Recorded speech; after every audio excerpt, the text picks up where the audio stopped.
এটা তাদের বক্তব্য, তারা বলতেই পারেন তাদের সমর্থকদেরকে ধরে রাখার জন্য। কিন্তু মোক্ষম প্রশ্নটা উঠে আসছে, যেখানে বারবার ধরে তারা বলছেন যে নো কম্প্রোমাইজ, অর্থাৎ গ্রেটার ত্রিপুরা ল্যান্ডই এক নম্বরে থাকবে, তারপরে ABCD অন্য দাবি আসতে পারে।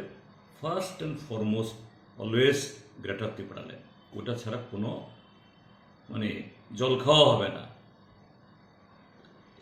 লাঞ্চ করা, ডিনার করা, অন্য কথা তো দূরে থাক, এটা জলও খাওয়া হবে না। এবং এই যে চুক্তি করে আসলেন, তারা বলছেন এখানে এসে দিস ইজ হিস্টোরিক্যাল এগ্রিমেন্ট, অর্থাৎ তাদের সব পাওনা হয়ে গেছে। তো সেখানে তো গ্রেটার ত্রিপুরা ল্যান্ড নেই। তো এখানে আমার বলতে হবে কেন এদের পরিণতি IPFটির দিকে যাচ্ছে কিনা, ত্রিপুরার যে মানুষ দেখছেন তারাই বলবেন।